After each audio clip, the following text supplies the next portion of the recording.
PTI के हिमायत याफ्ता लोगों, मैं तुम्हारे ईमान और ज़मीर पर दस्तक देकर झंझोड़ने आया हूं।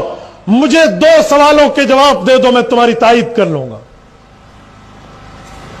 पिछले इलेक्शन में लंदन, कैपिटल ऑफ द बर्तानिया इंग्लैंड, वहां मेयर का इलेक्शन होता है। वहां कई बंदे इलेक्शन में हैं। 2 बंदों का बड़ा कट्टर मुकाबला है। एक का नाम सादिक खान पाकिस्तानी नैयाद मुसलमान है और एक का नाम जैक गोल्ड स्मिथ यहूदी है।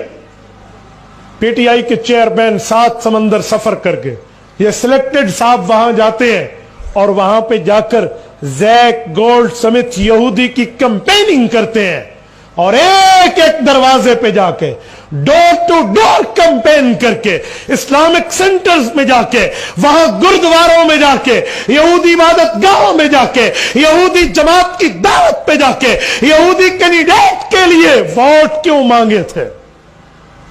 क्यों मांगे थे? इसका जवाब आप हमें दे दो, या इस पर माफी मांगो या इसकी वजाहत दो। ये पूरे का पूरा ऑन द रिकॉर्ड मौजूद है। नौजवानों, तुम ट्रांसफार्मर लेकर, नौजवानों तुम नौकरी का झांसा लेकर, नौजवानों तुम गली पक्की होने की बात लेकर यहूदियत नवाजी करने वाले लोगों की हकीकत भूल क्यों जाते हो?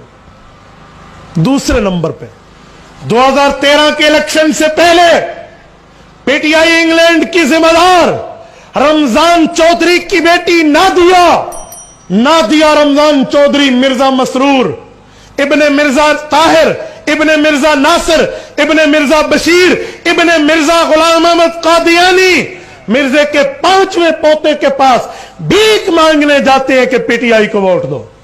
और वो इंकशाफ करता है, वो कहते हैं तू तो आज की बच्ची है, जब पीटीआई बनी थी मैं पाकिस्तान में था, तुम्हारे इमरान खान ने मुझे कहा था मैं वोट दे, कादियानी कमेटी वोट दे।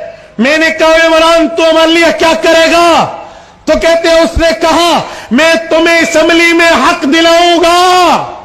मैं पूछ सकता हूं मुल्क के पाकिस्तान के आईन और कानून में वो कौन सा हक है जो कादियानियों ने खींचा, कादियानियों को नहीं दिया हुआ? कौन सी कादियानियों की दलाली करते हो?